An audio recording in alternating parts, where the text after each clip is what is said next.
Shalom Nabi. Shalom Pak Malaikat. Iya. Saya ini cuma mau ndak berani kubrak-kubrak, takut kualat sama Nabi hari Minggu. Ini Nabi, yang saya mau pertanyakan, saya ini ya istilahnya dirundung susah terus ya. Aduh, jangan toh. Tapi enggak, saya tetap berpedoman pada pikul salib, sangkal diri, dan pikul salib. Yang seperti pernah saya katakan, tanyakan kepada Nabi 26.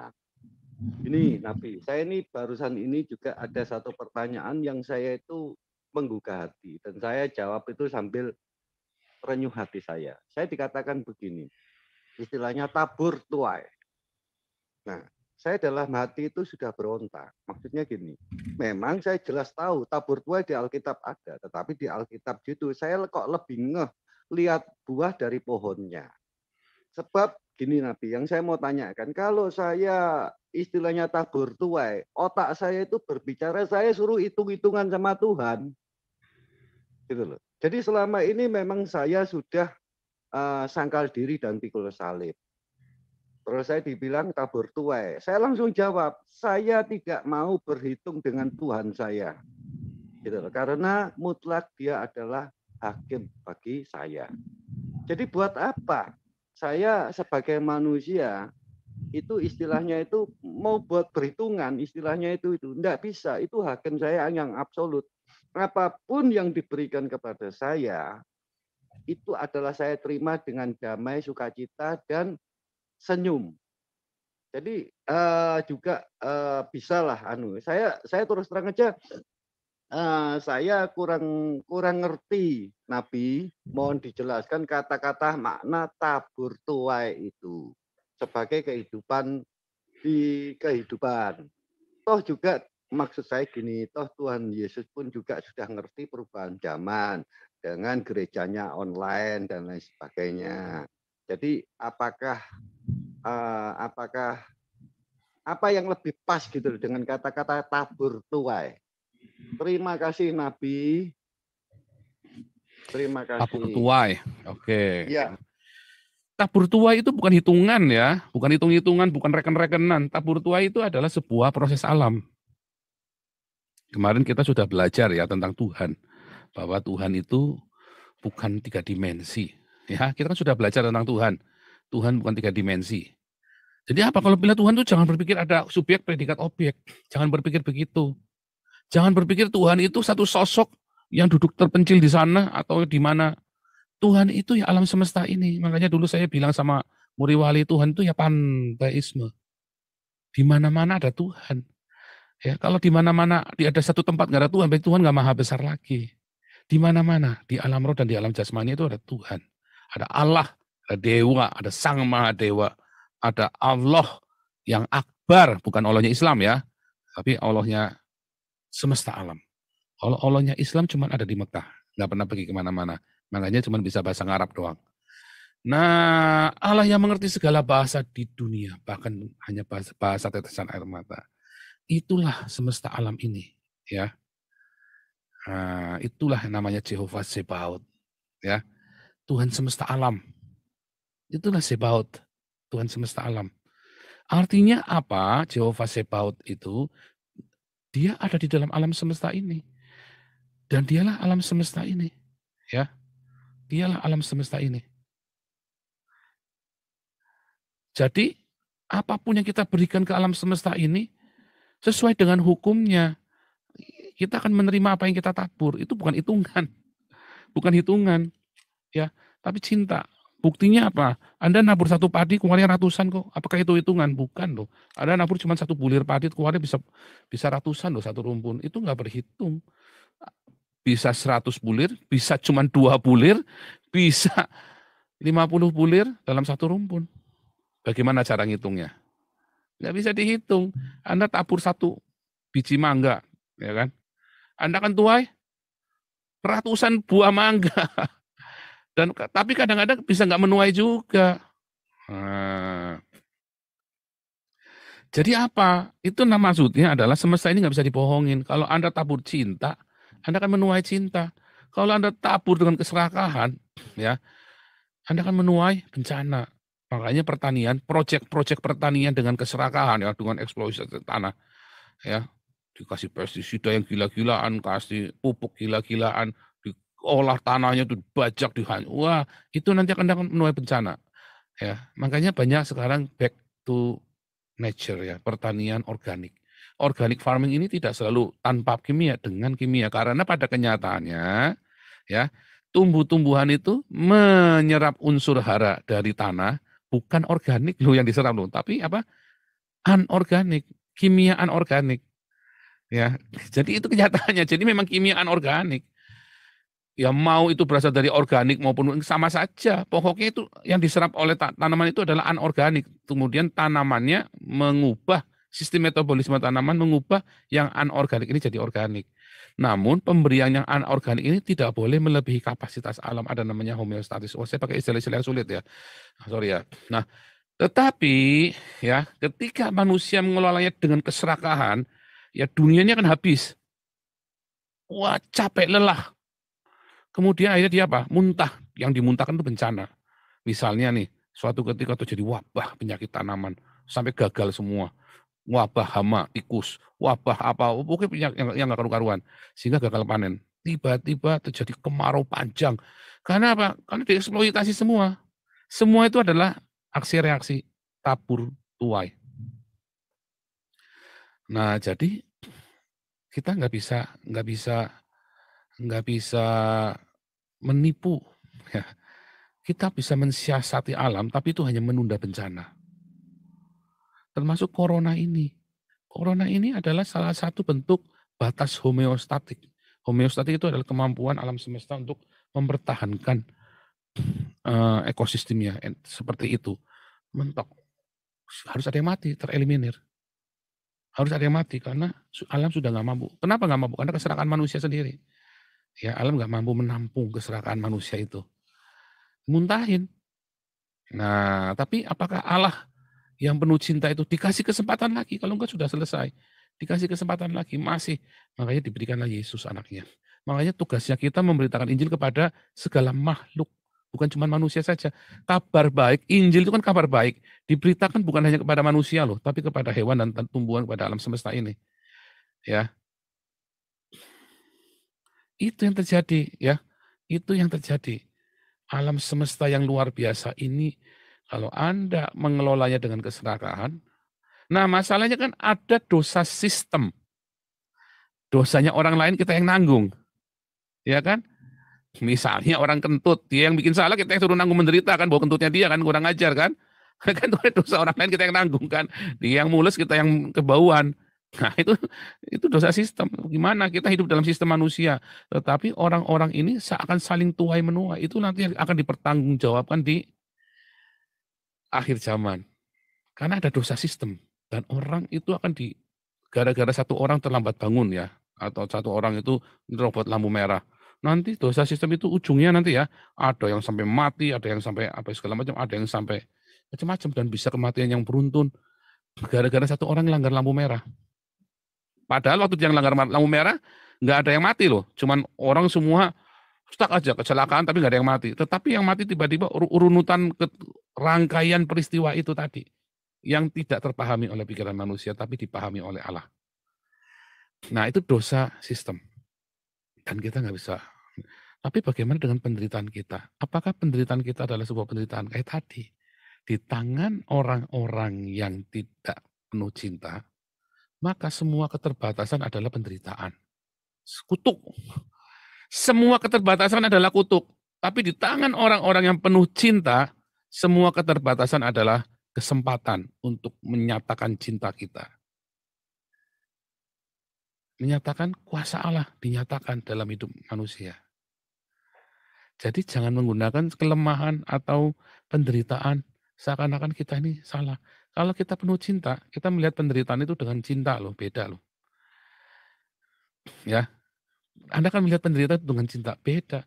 Paradigmanya beda. Paradigma tentang penderitaan itu ya, beda. Ketika kita melihat keluarga yang sakit, wah itu kutuk. Wah itu bagi orang-orang yang hidupnya tidak ada cinta. Tapi bagi orang yang penuh cinta, Wah, ini kesempatan saya untuk menyatakan cinta saya kepada orang ini. Banyak orang yang sehat tapi dia tidak mengalami kasih, hatinya menderita. Banyak orang yang sakit dan hidupnya melimpah dengan cinta. Saya kerja di sebuah panti tempat orang-orang Down syndrome, orang-orang yang cacat, orang-orang yang berjalan aja goyang getar semua, jalan getar semua gitu ya. Kalau jalan getar semua. Kalau ngomong sepatah-sepatah. Tapi orang ini dikelilingi dengan cinta yang melimpah di yayasan tempat saya bekerja ini. Benar-benar ya cinta yang melimpah ya. Kasih perhatian, jalan-jalan. Istri saya juga kerja di tempat yang sama ya. Istri saya masakin buat mereka. Wah, mereka senang kalau istri saya udah masak begitu. Wah, mereka senang sekali ya. Mereka girang sekali kalau istri saya datang. Nah, kalau saya datang cuma ngajak mereka nyanyi ya, yuk kita nyanyi, wah mereka senang. Ini saya dalam 2 bulan ini saya lagi libur, tapi sejak Desember saya libur. Nanti Maret saya mulai lagi, Maret saya akan mulai lagi di sana. Rindu ya, saya rindu dengan mereka. Lihat ekspresinya mereka kalau lagi nyanyi. Wah mereka girang sekali, hidup itu rasanya tanpa masalah. Bayangin dengan itu temennya Pak Malaikat itu yang suka nyinyirin kita. Wah, tiap hari hidupnya masalah terus. Kalau kita hidupnya penuh dengan cinta, hidupnya penuh dengan kebahagiaan. Anak-anak idiot Down syndrome ini hidupnya bahagia sekali. Tiap hari, hai Paul, hai Paul, hai Paul. Dia melambai-lambai kalau dia datang itu kan. Ya, terus mereka nyajak nyanyi. Wah, senang udah mereka nyanyi. Rasanya hidup gak ada masalah itu loh. Buat dia itu hidup gak ada masalah. Masalah dia cuma satu, dia nanya, apakah di surga ada toilet? Karena dia kemana-mana bawa kantung yang buat kencing gitu loh. Dia susah kalau kencing, nggak bisa keluar dari penisnya dia. Keluarnya harus dari bagian perut itu, makanya dia repot.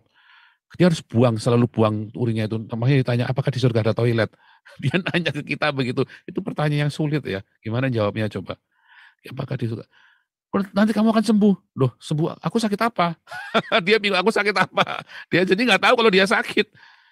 Dia bahagia dengan bawa-bawa kantung urinnya dia kemana-mana, dia nggak merasa keberatan, dia beresin sendiri, kerjain dia rapi, dia itu hidupnya penuh dengan cinta. Coba bayangin dengan orang-orang yang sampai makin narkoba karena hidupnya nggak ada cinta.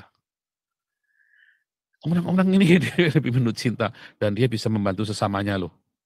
Jadi dia bisa bantu teman-temannya yang sama-sama bermasalah loh ya, penuh dengan cinta. Jadi perspektifnya itu harus dirubah Pak Malaikat. Makanya itu tadi Pak, bukan sekedar melakukan yang baik dan meninggalkan jahat, bukan. Tapi minta hatinya dipenuhi dengan cinta. Itu minta Pak, kita penuhi dengan cinta Pak. Itu Pak Malaikat. Iya. Itu ya. Iya, saya juga sukacita. Saya tetap tidak anggap. Jadi Ya. saya jawab, saya tidak mau berhitung dengan Tuhan saya. Karena mungkin dia tahu saya kan aktif dalam diakonia. Malah saya bilang, saya merendahkan. Saya diakonia sejak zaman corona, COVID, dan lain sebagainya. Saya bilang bahwa saya cuma begitu saja kok. Saya bilang saya cuma jalan, saya cuma mengandalkan Tuhan saya. Waktu itu kan menggebu-gebu, tahun lalu kan menggebu-gebu. Saya bilang, saya jalani dengan ikhlas. Jadi saya bilang, saya punya itu rendah diri pikul salib. Itu saya itu. Soal tabur tuai ya, jujur dia ngomong tabur tuai itu seolah-olah nyukurno gitu, Nabi. Tapi saya jawab pada waktu itu ya dengan senyum, saya nggak mau berhitung dengan Tuhan saya. Ya. Tabur tua itu bukan seakan-akan, gini, apapun yang hari ini kita punya ya Pak, yang kita miliki hari ini.